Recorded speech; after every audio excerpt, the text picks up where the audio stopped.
ಕೇಂದ್ರೀಯ ಪ್ರವೃತ್ತಿ ಅಳತೆಗಳಾದಂತಹ ಸರಾಸರಿ ಅಳತೆ, ಮಧ್ಯಾಂಕದ ಅಳತೆ, ರೂಢಿಬೆಲೆ ಅಳತೆ ಇವುಗಳಲ್ಲಿ ಕಂಡುಬರುವಂತಹ ತಪ್ಪು ಪರಿಕಲ್ಪನೆಗಳ ಬಗ್ಗೆ ಸ್ವಲ್ಪ ಗಮನವನ್ನು ಹರಿಸುವ.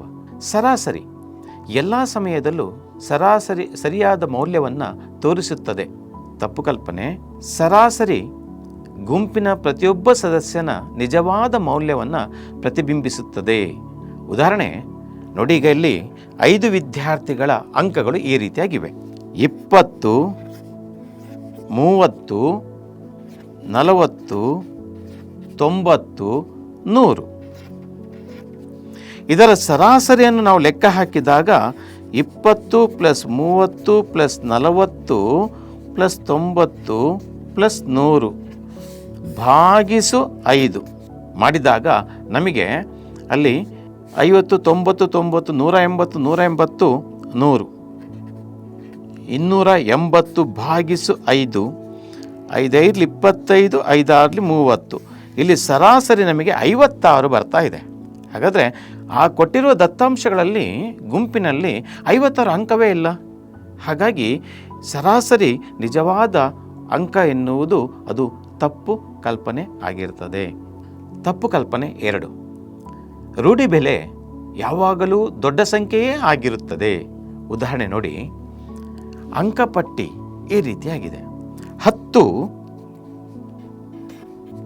15, 15, 20, 25. ಇಲ್ಲಿ ರೂಢಿಬೆಲೆ ಎಷ್ಟು? ಹಾಗಾದರೆ 15 ಎನ್ನುವಂತಹ ಅಂಕ ಹೆಚ್ಚು ಬಾರಿ ಅಲ್ಲಿ ಪುನರಾವರ್ತನೆ ಆದ ಕಾರಣ ಇಲ್ಲಿ ರೂಢಿಬೆಲೆ ಏನಾಗಿದೆ? 15 ಆಗ್ತದೆ. ಹಾಗಾದರೆ ಈ 15 ದೊಡ್ಡ ಸಂಖ್ಯೆಯ ಅಲ್ಲ. ಆದ್ದರಿಂದ ರೂಢಿಬೆಲೆ ಯಾವಾಗಲೂ ಗರಿಷ್ಠ ಮೌಲ್ಯ ಆಗಿರುವುದಿಲ್ಲ. ತಪ್ಪು ಪರಿಕಲ್ಪನೆ 3, ಮಧ್ಯಾಂಕ ಮತ್ತು ಸರಾಸರಿ ಯಾವಾಗಲೂ ಒಂದೇ ಆಗಿರುತ್ತದೆ. ಉದಾಹರಣೆಯಲ್ಲಿ ನಾವು ನೋಡುವುದಾದರೆ 10, 20, 30, 80 ಮತ್ತು 100 ಇವುಗಳ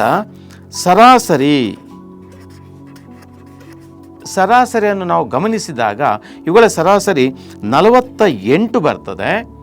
ಹಾಗೆ ಇದರ ಮಧ್ಯಾಂಕವನ್ನು ನಾವು ಗಮನಿಸಿದರೆ ಇದರ ಮಧ್ಯಾಂಕ ನಮಗೆ 30 ಬರ್ತದೆ.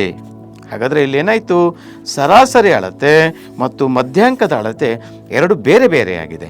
ಅಂದರೆ ಸರಾಸರಿ ಅಳತೆ, ಮಧ್ಯಾಂಕದ ಅಳತೆ ಯಾವಾಗಲೂ ಒಂದೇ ಆಗಿರುತ್ತದೆ ಎನ್ನುವುದು ತಪ್ಪು ಕಲ್ಪನೆ.